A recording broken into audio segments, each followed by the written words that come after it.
Fala galera, aqui é o Beneildo. E aí pessoal, aqui é a Magna. Começando mais um episódio aqui, agora com o nosso convidado, nosso amigo Pablo, nosso aqui colega de UFC.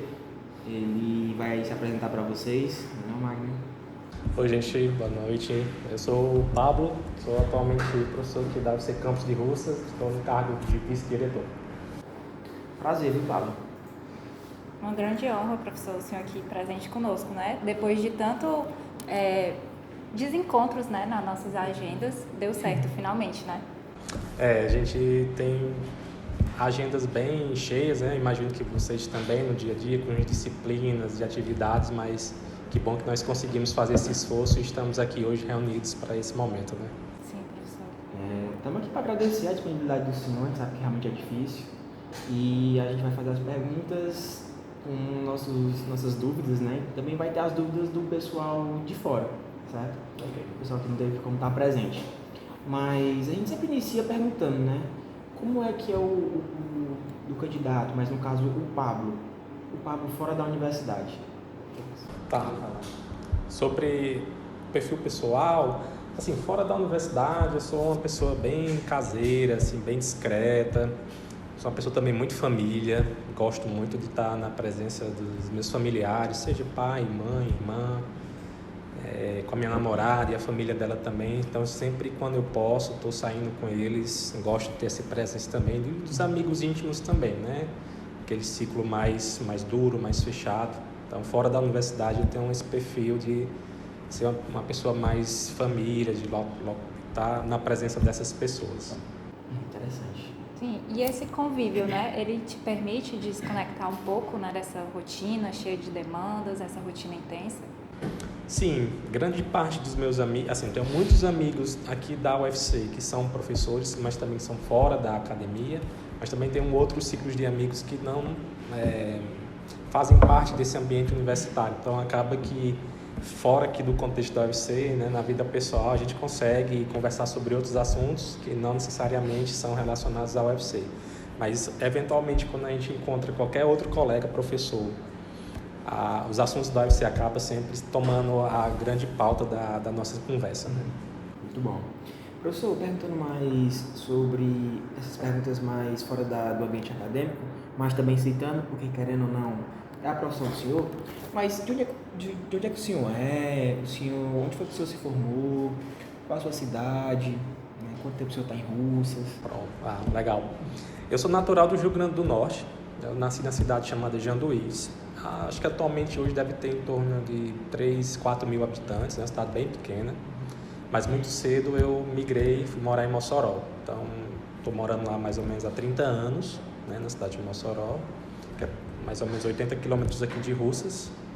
Aqui em Russas eu estou desde 2016, na UFC Campos de Russas, né? Mas como professor eu atuo desde 2015, lá no campus de Crateús, né? Então essa assim, é um pouco da minha trajetória até chegar aqui no campus de Russas, né? Muito bom, muito bom. Entendi. Bacana, professor. E a gente sempre costuma perguntar, né, um pouco mais sobre esse percurso acadêmico, né? E aí, assim, a gente queria muito saber, na época, assim, como a gente está agora, né, na graduação, qual que era o seu perfil, assim, de aluno? Era aquele mais, assim, disciplinado, mais estudioso, ou um pouco largado ali? Como é? Legal. Quando eu entrei na graduação, a gente traz a vivência da gente do ensino médio, né? Do segundo ano, terceiro ano. Então, quando eu entrei no curso de Ciência da Computação na UFESA, lá em Mossoró, eu tinha um perfil de um aluno que ia para as aulas, assistia, prestava bastante atenção, mas não tinha um perfil de estudar muito nos primeiros semestres, nem em casa, nem tanto na própria UFESA, na universidade, né? Eu diria ali que lá por terceiro, quarto semestre, meio que virou uma chave e disse assim, não, é isso aqui que eu estou estudando, eu acho que isso aqui vai ser a minha profissão, né, ciência da computação, então eu vou tentar me dedicar mais. Aí realmente passei a me interessar mais, participar de bolsas, né, fui bolsista PIBIC, aí com essa renda eu comecei a comprar livros, então sempre que o semestre começava, eu fazia um esforcinho para juntar um dinheirinho e comprar os livros do semestre, para ficar estudando em casa. E aí fiz muitos colegas que também gostavam e tinham esse perfil de estudar, então meu perfil do terceiro, quarto foi aquele mais dedicado, assim, de Nos primeiros eu conseguia me sair bem, tirava ali notas entre 7 e 8, bem, mas aí depois com uns estudos comecei a tirar ali 8, 9. Eu acho que é a realidade de muita gente, inclusive a minha também, porque a gente tem um choque de realidade quando entra na graduação. A gente chega de um ritmo do ensino médio e o ritmo da graduação é totalmente diferente, né? Tanto é que a gente tem que aprender a estudar de novo, aprender a tipo, se adequar às novas disciplinas, é uma carga horária mais pesada, a gente tem que se reorganizar. Mas o senhor sempre quis a área de ciência da computação antes da graduação, ou queria outro curso? Pensou assim? Legal. No ensino médio, rapaz, quando eu estudava lá, eles fizeram um teste vocacionado, né? Eu fiz esse teste vocacionado e deu, se eu não me engano, no meu resultado, engenharia da computação, administração, deu umas coisas assim que era mais também focado mais para a área das exatas. Desde muito novo, eu sempre soube que ia provavelmente para uma dessas áreas porque tinha muita facilidade em matemática, física, química, eram matérias no colégio que eu não gostava, então me sobressaía muito bem, então sabia que iria para uma dessas áreas, né? Apesar de, ainda no ensino médio, também gostar um pouco de biologia e veredar assim, rapaz, e se eu fizesse medicina? Mas foi assim, apenas um pensamento, mas nunca foi algo pensado, eu vou colocar para frente, não. Eu sabia que ia ser mesmo na área de exatas, né?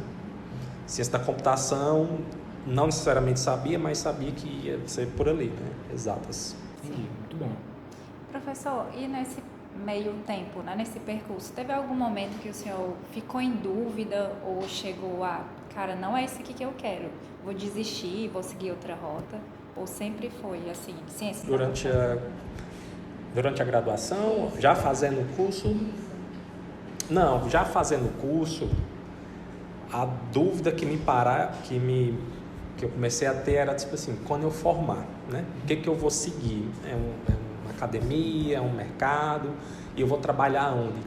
E isso que eu estou estudando é suficiente para eu conseguir ir para a empresa e as pessoas contarem comigo e eu dar conta de fazer aquilo que eles pensam? Não, então, estando no curso, eu não tive essa dúvida, mas minha dúvida maior era quando terminar, o que fazer, para onde fazer, como é que eu faço, falo com quem, como é que eu saio do último dia de aula, recebo o diploma e entro e vou ganhar dinheiro, como é que eu vou para onde? Essa era a minha maior dúvida, né?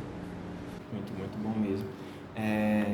A gente passa por várias disciplinas, vários conteúdos e às vezes até chega até o período assim mais final da graduação, eles não sabem onde vai atuar, né?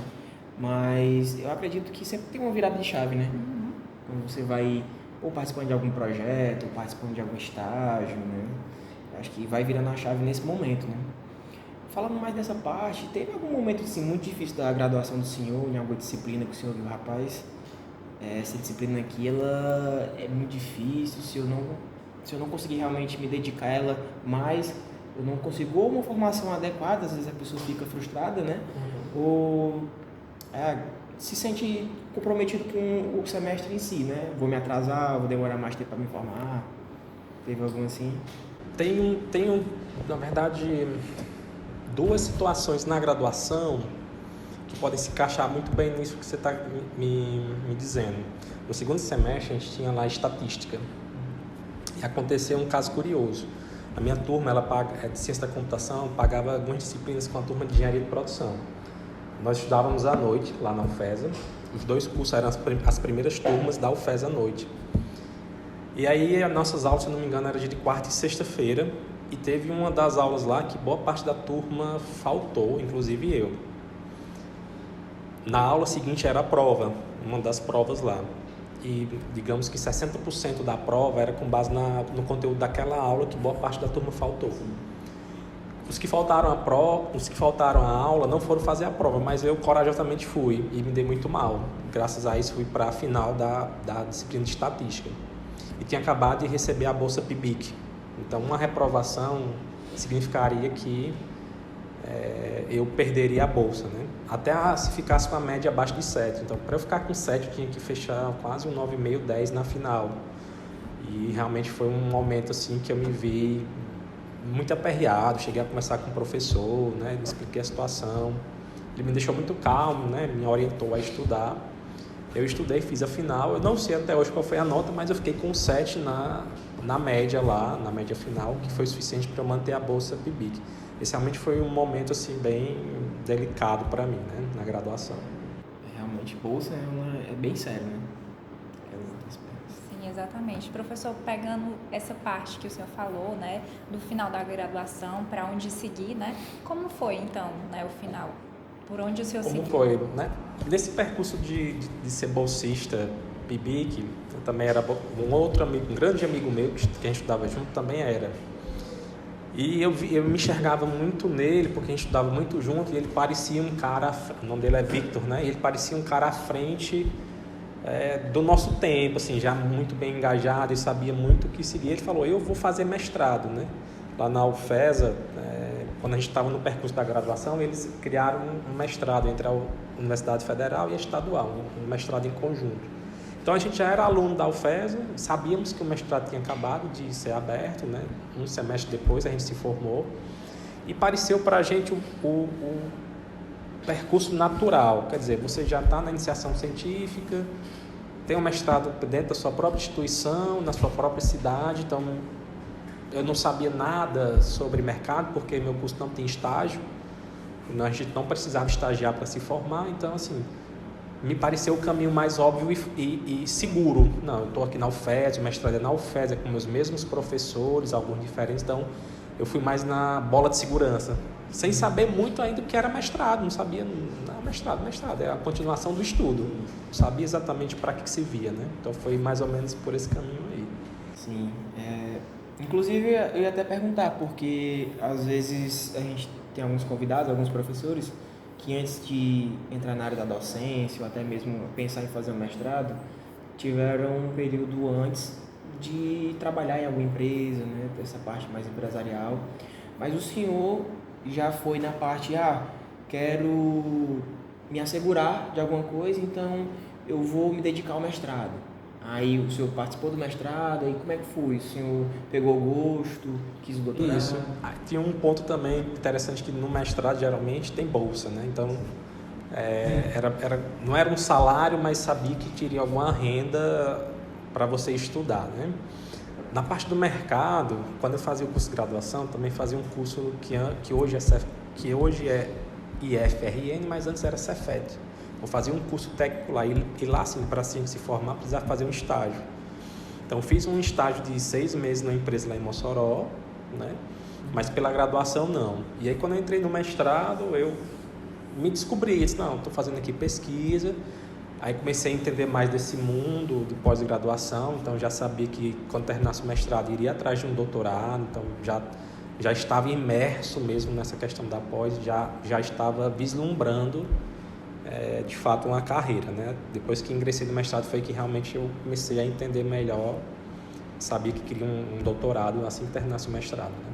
Sim, interessante. E quando a gente convida, né, um convidado, ficou redundante na minha fala, mas normalmente a gente busca, né, conhecer um pouquinho, né, sobre a história dele, olhar ali o currículo Lattes, ver o que já fez, conversar mesmo para a gente elaborar um pouco, né, o que a gente vai tratar aqui, né? E até agora o senhor falou muito dessa parte acadêmica, né? Mas a gente viu também que, pesquisando um pouco sobre alguns projetos, né, com algumas empresas, instituições, né, como a CAGES, e como é que foi nessa transição, mais dessa parte acadêmica para o mercado? Pronto. Durante a pandemia, isso que aconteceu na pandemia, né?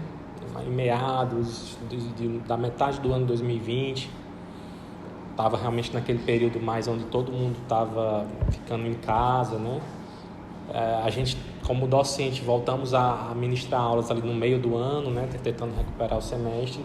E você está em casa, lhe sobrava tempo para você começar a pensar em algumas coisas. E foi daí que eu disse, não, eu vou começar a pesquisar algumas coisas relacionadas a instituições, órgãos de fomento. E foi quando eu encontrei a FUNCAP, né? Que é o órgão aqui do estado do Ceará, que financia pesquisas, né, etc. Então, comecei a olhar alguns editais e vi que tinha uma oportunidade aberta para a CAGES, né, que um grupo de pesquisa poderia submeter uma proposta. Então, como eu fazia parte do NEMO, núcleo de pesquisa de aprendizagem de máquina e otimização aqui do campus de Russas. Então, chamei alguns professores, né? A gente olhou o edital e vislumbramos essa oportunidade. Escrevemos uma proposta, fomos sendo, né, contemplados nas etapas, até que fomos contemplados na etapa final. Recebemos uma verba, né, para poder tocar o projeto, e foi aí que começou a minha experiência com empresas, né? Outros membros do projeto já tinham outras experiências com outras empresas, né, do mercado, mas no meu caso foi o pontapé inicial, né? Por meio da pesquisa, do grupo de pesquisa, o edital, a gente começou a fazer essa parceria com a CAGES e desenvolver soluções para ela, né? Muito bom essa parte em que a gente consegue tanto aprofundar, se dedicar na parte acadêmica, tanto na parte do mercado, né? Realmente é bem gratificante, e para a formação, eu acredito que a gente, como ainda graduandos, né, a gente busca isso, e acredito que para o senhor seja uma realização, né? Tanto assim na sua carreira, né? Mas, professor, conta mais assim como é que surgiu assim a proposta, porque hoje o senhor é gestor, além de docente, o senhor é gestor, né, do campus e tudo, junto com o professor Cândido. A gente queria entender como é que foi que surgiu essa proposta, o senhor conversar com o pessoal, como foi que ocorreu, qual o seu cargo, tanto hoje assim, nessa visão macro, né, da UFC, quanto essa micro, participando do PET. Pronto. Aqui no campus de Russas eu comecei em 2016 e logo em 2019 tive a oportunidade de ser coordenador de curso, né, o primeiro cargo de gestão na UFC, do curso de Engenharia de Software, né? Antes disso já tinha sido coordenador de Ciência da Computação lá em Crateús, mas por um período de 2-3 meses foi quando eu vim para cá, para Russas, né? Então, de 2019 até 2022, eu participei da gestão do curso de Engenharia de Software, com muitos desafios, né? Vários aprendizados. No final de 2022, eu e o professor Cândido, eu era o coordenador de Engenharia de Software, e o Cândido da Engenharia Mecânica, né? A gente deixou a gestão. E quando foi em 2023, abriu-se pela primeira vez a possibilidade de ser escolhido os dirigentes máximos da unidade, os diretores, né? O diretor e o vice. Até então era sempre escolha do reitor, porque a unidade era jovem, era um campus que estava em crescimento, então o reitor ele tinha a prerrogativa de escolher quem eram os gestores. Depois de um certo tempo, quando a unidade vai ficando mais madura, a própria unidade podia fazer uma consulta e indicar quem queria que fossem os seus gestores, né? E aí, na oportunidade, várias pessoas foram se juntando, conversando para saber dessas possibilidades, né? Até que a gente, em uma reunião de um grupo de professores, pessoas que estavam entusiasmadas com a ideia de ter a oportunidade de escolher pela primeira vez, né, os gestores aqui do campus, nós não estávamos chegando num consenso, não conseguimos chegar, para não entrar nos detalhes, mas não conseguimos chegar num consenso. E aí, num dia lá de agosto, era o único dia de fazer a inscrição de chapas, né? O professor Cândido, ele era a pessoa que estava mais à frente dessa ideia, mas por motivos pessoais, ele acabou retirando essa pré-candidatura, digamos assim. E aí, no dia de montar as chapas, foi no primeiro dia do semestre de 2023, estava aqui no campus e saí consultando algumas pessoas. Olha, hoje é o dia de montar a chapa, será se você não gostaria de montar? Aí a pessoa, não tenho interesse. Aí procurei um outro professor, o professor, também não tenho interesse não. Eu fui no grupo do WhatsApp que tinha esse grupão e mandei um áudio assim, pessoal, hoje é o último dia, o primeiro e último dia. Alguém tem interesse em montar essa chapa? Minimamente tem, assim, nem que seja um resquício, uma ideia. Ninguém respondeu nada. Fui almoçar, depois do almoço, ainda encontrei um outro professor, assim, estava procurando óbvios mais próximos, depois fui aumentando o raio para ver se encontrava alguém, né? Conversei com o professor disse que também não tinha interesse. Antes de ir para a aula à tarde, aí faltou a energia, vou fazer uma última tentativa, porque eu vou ficar de alma lavada, porque para montar a candidatura eu precisaria de 2 pessoas. E veja que eu nem estava nem me colocando à disposição, só queria saber se tinha 2 pessoas que queriam.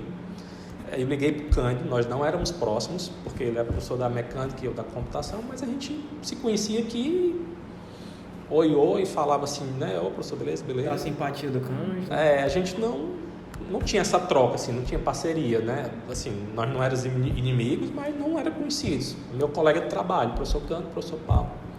Peguei o telefone e liguei para ele: ô, professor Cândido, aqui é o Pablo, né? Cara, o último dia da chapa, tu tem certeza que tu não vai... Não dá certo não, por aquele motivo lá, o grupo não quis e eu não... Aí quando eu disse: cara, se tu quiser eu vou, componho a chapa. Aí ele até brincou: não, se tu sair como diretor, eu saio como vice. O Cândido, né? Não, como diretor eu não quero. Eu disse: eu não quero, não tenho condições, não me sinto preparado, acho que não... Mas se for para montar uma chapa, nem que seja para ter uma democracia, né? 2 ou 3. Aí ele disse: não quero. Então eu fui para a aula à tarde, decidido assim: não, eu fiz o que eu podia, ninguém quis. Vai ter a chapa que já tinha mesmo, que era as atuais diretoras do campus, né? Mas eu acho que alguma coisa chaveou na cabeça do Cândido, né? Ele fala que foi graças à esposa dele que conversou com ele. Ele mudou de ideia, me ligou e me arrancaram da sala no meio. A gente foi às pressas e fizemos a documentação, entregamos faltando pouco mais de meia hora para encerrar, sem energia. Então, aí depois que a gente montou essa chapa e vimos da possibilidade, né? E fomos conversando com as pessoas. Eu estou contando essa história para dizer que existia um desejo da comunidade de ter pessoas que fossem escolhidas para representá-las. Não tinha ninguém que estava com coragem à época de enfrentar. E nós fomos 2 doidos que enfrentamos, né? E deu certo, né? A gente já tinha experiência de gestão como coordenadores, então nós ganhamos, né, o pleito, né, na votação. De lá para cá a gente está lidando assim, com essa visão do todo, né? Realmente é muito complexo ser gestor de uma unidade com muitas pessoas, com muitas questões, mais de 1.500 alunos, mais de 100 servidores entre professores e docentes, 20 colaboradores, a fauna e a flora, né? Que são os cachorrinhos, animais que circundam aqui, são questões estruturais, são questões do RU, são questões de matrícula, de indeferimento, são questões interpessoais entre as pessoas, tudo que se imaginar que precisa resolver acaba desabando nos gestores, né? No Cândido, em mim, nos coordenadores. Então realmente é uma tarefa difícil, mas ao mesmo tempo é prazeroso, porque a gente tem visto em 2023 para cá muitas melhorias aqui no campus.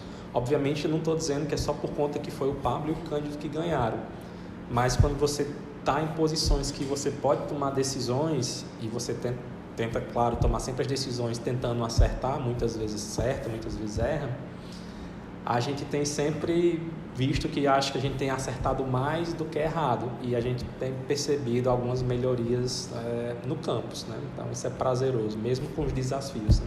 Imagino, é um desafio enorme dar conta de um campus que, querendo ou não, é novo e que necessita, né, dessa atenção, querendo ou não, porque está em crescimento constante. É bem isso. Ainda falando nessa parte da gestão, eu fiquei me perguntando, né, como é que o senhor, né, à frente, assim, de uma liderança, seja como vice e também o senhor já assumiu o cargo, né, de coordenador, querendo ou não, é uma liderança, como o senhor lida, né, com isso, né, essa questão da liderança, de estar à frente, de tomar sempre, assim, todo dia eu imagino que seja uma decisão que vocês precisam, né, acordar, né, e também ter aquele planejamento, né, diário, e também ter aquele pensamento, né, de saber separar o profissional do pessoal, né, porque às vezes, querendo ou não, uma decisão vai desagradar alguém, você não pode agradar todos, né. Só para também dizer que, além de vice-diretor, também sou coordenador de programas acadêmicos, que são realmente 2. O vice-diretor, ele, sempre que o Cândido estiver de férias ou afastado ou fora do campus, o vice-diretor assume todas as funções do diretor.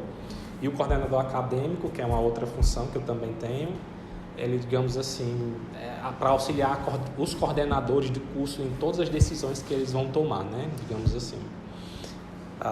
Então, é muito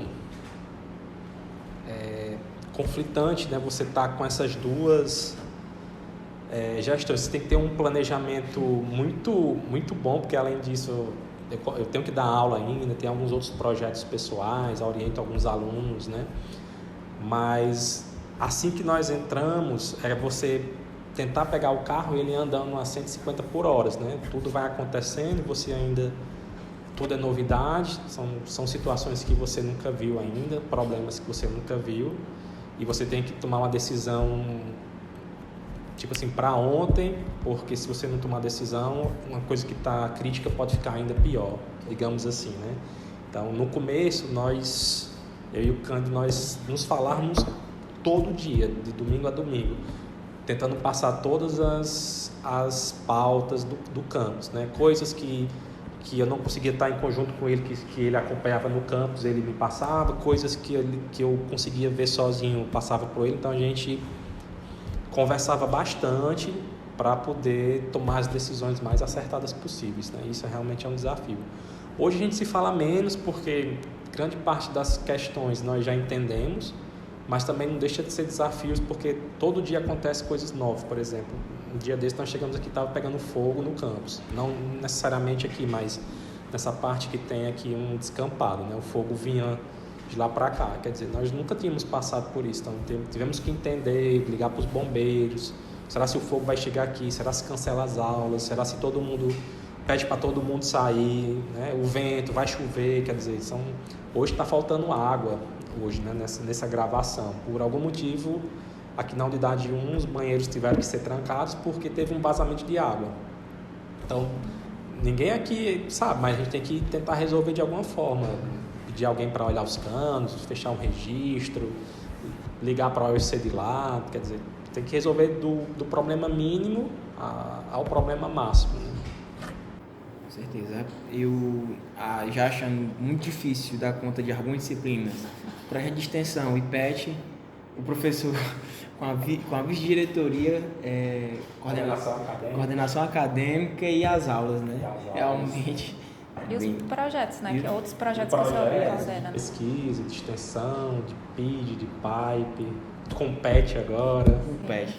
Eu iria perguntar exatamente isso, como é que o senhor está se sentindo agora, porque acho que o pessoal que está assistindo não sabe ainda, né?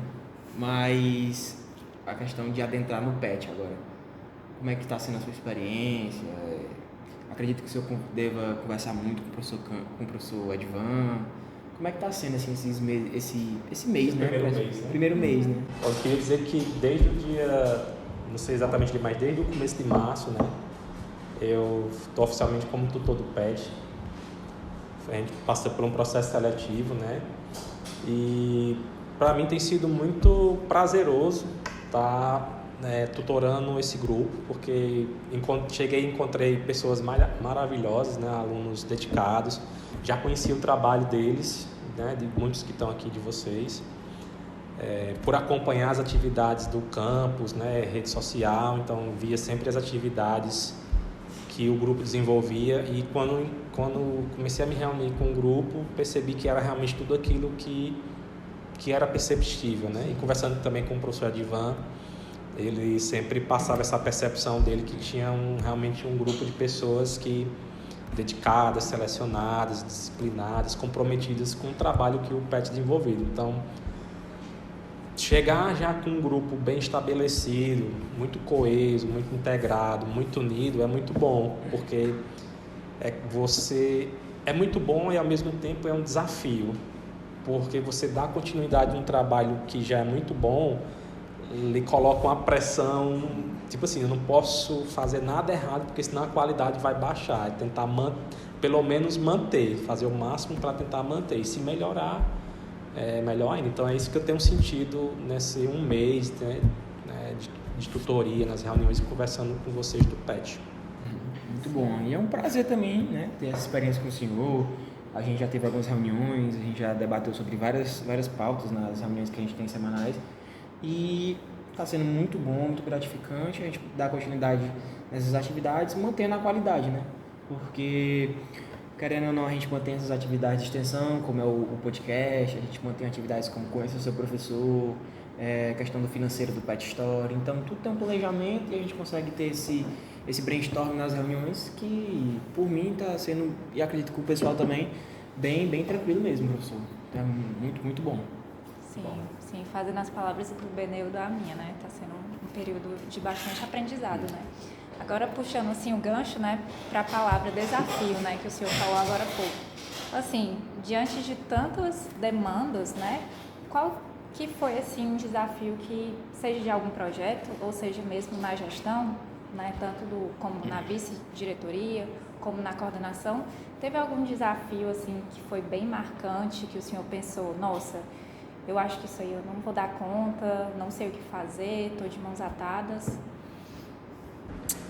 Pensando na minha trajetória, eu lembrei de um grande desafio que eu realmente achei que pensei muitas vezes em desistir, foi do doutorado, né? Eu, quando estava fazendo doutorado lá em Fortaleza, no campus do PC, em computação, era uma área para mim ainda muito nova daquilo que eu vim estudando na graduação e mestrado. E também nesse percurso eu passei no concurso lá para Crateús, então conciliava o doutorado e ser professor ao mesmo tempo. E para mim era novidade, né? Tá nessas duas coisas ao mesmo tempo. Então tinha horas que eu pensava assim, não, mas eu já sou professor concursado, doutorado der errado não tem problema não. Tipo assim, mas falava um pensamento sério mesmo para pessoas próximas, para mãe, assim, para irmã, para namorada. Aí o pessoal, não, tu vai terminar. Eu disse, não precisa não, eu já estou ganhando um dinheirinho e já sou concursado. Mas assim, o ciclo familiar me fez não desistir, que foi umas 4, 5 vezes, assim, não, isso aí não...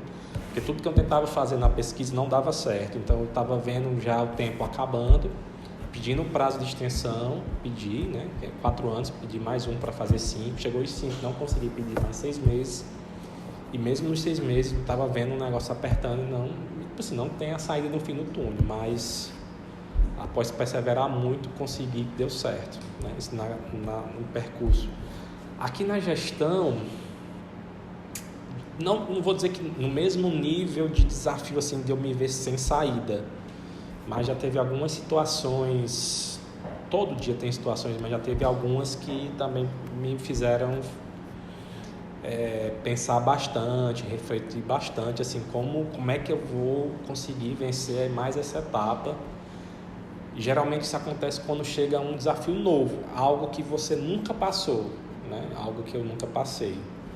Aqui no campus, não consigo imaginar assim, algo dessa magnitude, né? Estando na gestão. Teve algumas situações, como por exemplo, ter que ir lá para Fortaleza substituir o Cândido numa reunião do Conselho Geral da UFC, onde vai os diretores, não? Então o Cândido sempre vai, eventualmente quando ele não vai eu tenho que substituí-lo. Então quando eu fui a primeira vez estar lá com as figuras máximas da instituição, os diretores, os pró-reitores, o reitor, você sente uma certa pressão, né? Tipo, você é o novinho lá chegando e todo mundo já sabe como que funciona. Tu não sabe se fala, se mexe, se cumprimenta, se pode se levantar, se né, a novidade. E eu tinha que relatar um processo lá, né? O Cândido ia relatar, eu tinha que abrir o microfone lá, falar, ler, explicar o porquê. Então, isso me deu uma certa... Eu diria que nesse tempo de gestão foi o período que eu fiquei tenso, assim, não, isso aí eu não posso dizer nenhuma palavra errada porque é um processo, um parecer que eu tenho que dar lá e se eu falar alguma coisa errada, que o pessoal vai achar, né? Esse para mim foi o dia mais tenso, assim, né? É onde também a gente consegue, essas etapas que a gente tem, né, evoluindo na nossa carreira, acho que é um dos momentos que a gente vê onde a gente está, né? Onde a gente tem a percepção de que, o que eu planejei, eu estou colhendo, as expectativas que eu criei, eu estou atingindo. Então, ao mesmo tempo que tem esse nervosismo, eu acredito que o senhor se sinta gratificado, agraciado com todos os momentos, feliz por algumas coisas darem certo, ou querendo ou não, ter o aprendizado quando dá errado, né? Então, é bem importante mesmo que a gente passe por isso, né, professor? Até por conta da gente reconhecer o nosso esforço, né? A máquina falou sobre os desafios e eu parando para pensar que ele, além da gestão que o senhor tem que lidar, tanto na área de coordenação acadêmica, diretoria do campus, como professor, o senhor já viu assim, o que é que o senhor viu de mais desafiante assim na hora da sala de aula? Ou é fiscalizar uma prova, ou é lidar com um aluno que gosta de pescar? Como é que funciona? Aconteceu algum momento engraçado assim que o senhor... interessante, né? Hoje sou docente, mas até hoje, no primeiro dia de aula, não sei se passa por todos os professores, mas quando você entra no primeiro dia de aula do semestre e você vê uma turma, me dá aquele frio na barriga, me dá aquela insegurança, porque são pessoas novas que você ainda não tem uma certa intimidade ao decorrer do semestre, né? Mas quando eu era aluno de graduação, até fazendo um curso técnico, eu tinha um perfil muito tímido de falar em público, né? Eu tinha uma noção que queria ser professor desde criança. Quando me perguntaram o que você quer ser, não foi médico, não foi astronauta, nem engenheiro, foi ser professor, não sei porquê. Mas quando fazia os cursos de graduação e o curso técnico, tinha que apresentar trabalho, isso é bem comum, essa tarefa, né? Mas quando tinha que apresentar trabalho, era assim, para mim, os dias contados para a morte. Falta 30 dias para apresentar o trabalho, falta 7 dias, falta 5 dias, falta um dia, é hoje de tarde, meu grupo é o terceiro, eu sou o quarto. Então eu tinha ia para lá, gaguejava e pensava, meu Deus, como é que eu vou ser professor se eu não consigo, se me gera uma insegurança para ir falar na frente do público? Um professor tem que falar na frente do público, né? Mas alguns colegas me disseram assim, você está estudando o tema, provavelmente você vai ser a pessoa que mais estudou para apresentar naquele dia, 30% que você vai falar não vão nem estar prestando atenção, outros 30% que vão estar escutando talvez não entenda, os que vão entender provavelmente não vão fazer nenhuma pergunta, no máximo o professor que está ali avaliando vai fazer alguma pergunta. Então fica tranquilo, tu estudou, tu sabe, treina em casa, vai pro espelho. A pessoa começa a me dar umas dicas assim, né? Mas até chegar ao TCC eu tinha realmente essa dificuldade, mas graças a Deus consegui vencer essa timidez de falar em público, e acredito que hoje, quando chego na sala de aula, dá aquele frio na barriga assim, que é o primeiro contato, mas com o decorrer do semestre as coisas vão acontecendo natural. Eu me lembrei agora de um caso engraçado, porque na primeira vez que eu dou aula para pessoas do primeiro semestre, é a primeira vez deles também na universidade, então eu costumo fazer algumas dinâmicas, colocar a sala em círculo, pedir para o pessoal se apresentar, falar de onde veio, qual é o nome, qual o curso, as expectativas, se gosta de filmes, de jogos, qual o gênero, perguntas bem gerais para quebrar o gelo mesmo, né? E aí, um belo dia, eu disse assim, pessoal, pode se apresentar do jeito que você quiser, se quiser vir aqui na frente dançar, ou fazer uma peça, fiquem à vontade. Aí um cidadão se levantou, disse, professor, posso me apresentar? Posso. Foi lá na frente, disse que era o nome dele, e deu o que ele chamou de uma sarrada no ar, deu um pulo assim, uma sarrada. É um movimento que para mim eu não conhecia, né? Para mim foi uma coisa assim mais hilária, né? Porque ele foi muito espontâneo, assim, foi bem. Eu imaginava que ninguém ia lá, né, fazer algo desse tipo, né? Mas ele foi valente e deu essa sarrada no ar, né? Ficou à vontade. Então, para mim foi um dos casos mais emblemáticos para mim aqui, né? Interessante, professor. Muito bom saber essa parte da vida assim. Exatamente. Professor, agora partindo mais assim para o lado, voltando, né, para o lado acadêmico e mesclando um pouquinho com o profissional, né? Eu fico imaginando que na época que o senhor estava na graduação, o cenário, né, da tecnologia era bem diferente do que é hoje em dia, né? Porque hoje em dia a gente tem muito essa interação, né, das engenharias, essa conexão com as tecnologias, né? Hoje o profissional mudou um pouco, né? Hoje em dia a gente, como futuros engenheiros, já pensa em algo mais linkado, né, com tecnologia. Muito tem se falado do uso da IA, né? E como é que o senhor vê, né, de lá para cá? O que mudou? Se mudou para melhor? Quando eu estava na graduação, nós no curso de Ciência da Computação tinha uma máxima na época que era assim: você tem que se formar sabendo programar em Java, que era, digamos, na época, eu entrei na graduação em 2006 e terminei em 2010, né? Então já estava terminando em 2010, mas era assim, você já está atrasado se você não souber Java, era um negócio que era muito falado. Hoje em dia o pessoal, se tu não souber Python, então pelo amor de Deus. E tu falou da IA, né? Pelo profissional da engenharia, eu diria que hoje qualquer profissional, para que ele se destaque, ele tem que ir além daquilo que ele vê no curso de graduação. No curso de graduação existe um projeto pedagógico do curso que é pensado, disciplinas, competências técnicas para que vocês estudem, né? Mas eu diria, e aí aqui no campus vocês sabem que além do curso você tem a possibilidade de fazer projetos, pode ser pesquisa, pode ser extensão, pode ser de monitoria, onde o aluno acaba aprendendo outras competências além daquelas do currículo. Mas eu diria que a gente hoje tem que ir além disso, do que a própria universidade oferece, né?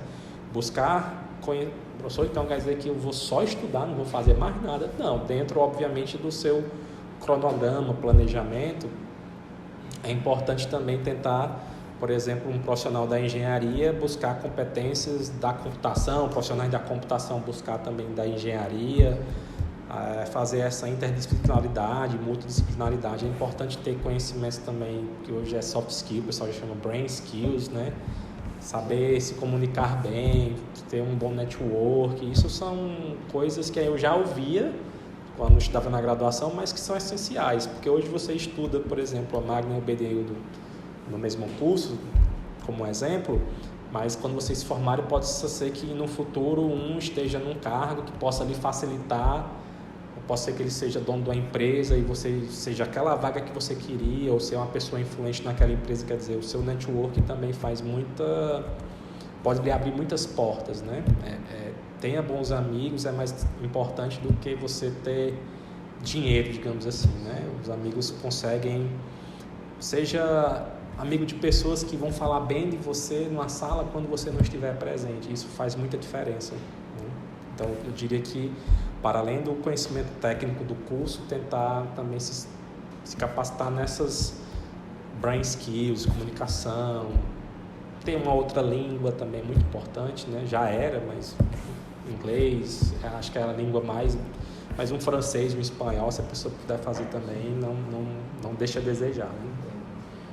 Muito, muito bom, professor. Acho que essas dicas que o senhor fala, esse conhecimento que o senhor traz é muito fundamental, tanto para a gente que compartilha, né, do mesmo momento algumas vezes, consegue absorver, e até para quem nunca ouviu isso na vida, né, para ver como é importante a gente poder se qualificar, tanto na parte profissional quanto na parte interpessoal, né? Na questão da fala, da comunicação, para você conseguir ter aquele intermédio entre o conhecimento e o entendimento, né? Professor, a gente já está chegando mais na parte final, né, do episódio, e a gente só queria começar assim, saber que se o senhor quisesse deixar alguma mensagem para o pessoal, alguma dica sobre qualquer coisa que o senhor quiser, né? Hoje eu vou para o episódio do podcast do PET, o pessoal vai perguntar sobre mim, mas eu também tenho alguma coisa para deixar para alguém, alguma dica, ou sobre graduação, ou sobre vida, sobre alguma motivação que o senhor queira desejar para alguém. Se o senhor quiser falar. Tá bom, vamos lá.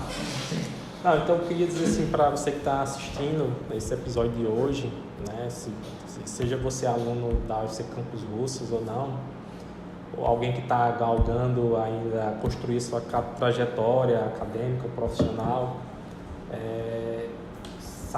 queria deixar assim que é importante você sempre tentar se planejar, mas que a sua trajetória ela vai depender muito de você, né, do seu estudo, do seu esforço, do seu empenho, mas não, sem pensar em outra palavra, não fique bitolado de você ter que estudar, mas saiba também que é importante ter vida pessoal, ter bons amigos, encontrar momentos de diversão, de lazer, saber separar, né? Obviamente vai ter períodos onde você precisa se dedicar mais a cumprir certas tarefas, seja no seu trabalho, na universidade, né?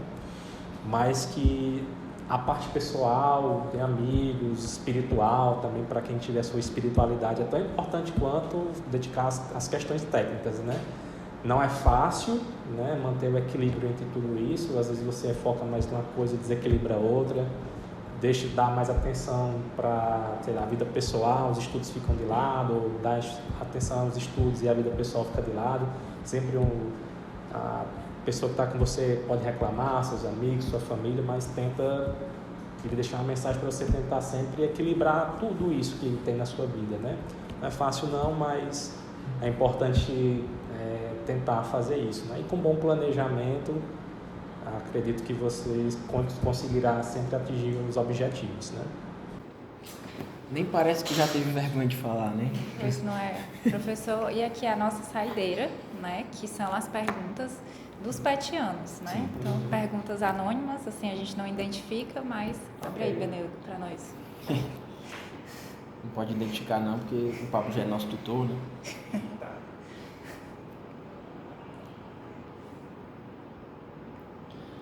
A gente deixa bem claro para o pessoal ficar bem à vontade nas perguntas, sabe, professor? Também. Vou tentar ficar bem à vontade com as respostas também. A primeira pergunta aqui do Paulo Arthur.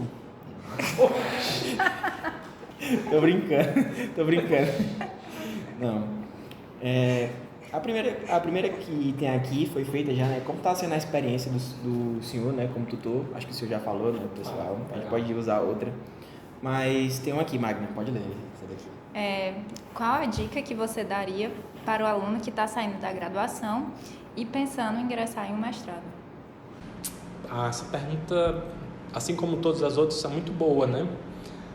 Se o aluno, assim, eu não vou pegar o pé da letra saindo já na reta final, formando, recebendo diploma, mas ali no percurso da graduação, se o aluno conseguir, nem que seja de forma voluntária, participar de projetos de pesquisa, isso já vai auxiliar muito para quem quer ir para um mestrado, né? Porque através da pesquisa, muitos processos seletivos de mestrado, eles vão querer olhar o currículo, saber se ele tem artigos publicados, se participou de eventos acadêmicos, conferências, simpósios, palestras, publicações em conferências ou em revistas. Então, porque no mestrado, a pós-graduação vai fazer tudo isso, né? Então, uma boa dica seria tentar falar com professores que têm laboratórios de pesquisa ou grupos de pesquisa, ou até mesmo com colegas e realmente tentar investir nessa área, né? Sim, muito bom. Tem outra pergunta aqui do pessoal aqui. Pode ler. Posso ler. Então, é uma pergunta mais a nível filosófico, né? Mais. Essa outra aqui já não é tanto filosófico, não. O que te faz continuar escolhendo esse caminho todos os dias, mesmo equilibrando tantos papéis, seja na gestão, na docência? Combustível, né? Qual é o combustível, né? Às vezes eu me pego pensando no contrário, dizendo assim, por que eu estou fazendo isso comigo mesmo, né? Tipo assim, às vezes eu estou num sábado lá em Mossoró, né? Que eu não fico aqui em Russas no final de semana, fazendo alguma coisa assim, jogando um videogame ou almoçando e, poxa, segunda-feira eu tenho que voltar lá e tem aquele problema para resolver, mas por que eu vou gastar muita energia? Isso não vai mudar nada. Às vezes a gente se depara com uma situação, mas é no momento assim de mais desespero. Quando eu acalmo, eu penso, não, mas quando eu resolver esse problema, ou pelo menos encaminhar a solução para esse problema, tenho certeza que vai melhorar a vida de alguém lá no campus. De um aluno, de um professor, de um TAI, de um colaborador, ou mesmo a minha própria vida. Isso me dá combustível. Resolver problemas é ruim, é complicado, mas depois que você consegue resolver ou encaminhar a solução, isso lhe dá um certo prazer de realmente você saber que você conseguiu ajudar alguém. Por mais que é o nosso trabalho, né, tá na gestão, a gente recebe até um extra por ser do gestor, não é muito, né? Quando você fala assim, nossa, o diretor e o vice-diretor, nossa, que máximo. De fato é mesmo, é um cargo, né? Você se sente, mas quando você pega um nível de trabalho, coisas em relação à gratificação que você recebe, não compensa, sabe? Então faz você realmente perguntar, o que te faz continuar? A satisfação em você conseguir melhorar, seja um processo, seja uma nota de um aluno, resolver uma pendência de um professor, porque às vezes os professores também passam por pendência, né? Eles batem muito na porta, o professor tem que resolver isso aqui, porque aconteceu alguma coisa com um aluno, com essa nota, com a frequência, e só você pode resolver. Aí a gente vai e resolve, e isso é prazeroso ajudar, né? Ajudar, o servir, o seu servidor público, né? Servir, ele me motiva a ajudar, né? Muito bom. Professor, outra pergunta aqui. Quando o senhor gosta de sair para comer, não sei se o senhor é de sair para comer, mas quando o senhor sai para comer, o que é que o senhor gosta de comer? Gosta de ir num sushi, gosta de ir numa comida de espetinho, o que é que o senhor gosta de beber também? Não parece, né, por esse corpinho esbelto, mas eu gosto de comer bastante. Adoro ir para churrasco, rodízio, lá em Mossoró, não fazendo propaganda não, nem vou citar o nome, né, mas lá tem rodízios de casal, rodízio individual. Mesmo estando num processo de alimentação mais saudável, não deixo de ir para meu rodízio pelo menos 2 vezes por mês, de carne, de pizza, gosto de comer mesmo assim, aquela pessoa que está tomando café e o que é que nós vamos almoçar hoje? Estou almoçando, o que é que nós vamos jantar hoje? O que é que nós vamos assistir no filme depois da janta? Então, churrasco, pizza, sushi, infelizmente, já comi, mas hoje não como porque tive uma intoxicação alimentar, acho que tinha camarão, não posso comer camarão, e deixei um pouco de lado, né? Mas pizza e churrasco, pode me chamar e bote muito, porque se não for muito vai acabar. Esconda, né? Esconda. Professor, muito obrigado pela disponibilidade do senhor, viu? A gente já está entrando aqui no final realmente do nosso episódio e é só realmente agradecer, viu? Pela sua disponibilidade, por essa troca de conhecimento, essas informações que a gente quer ter, mas também compartilha com o pessoal. Então, muitíssimo obrigado. Não sei se a Magna quer falar alguma coisa. Pois é, sem dúvidas, professor. Muito obrigado pela sua presença, né? Pelo seu aceite, né? De estar aqui conosco. É isso, professor. Muito obrigada. Então, pessoal, muito obrigado. A gente vai finalizar o episódio por aqui. Então, valeu. Tchau, pessoal. Até a próxima. Tchau.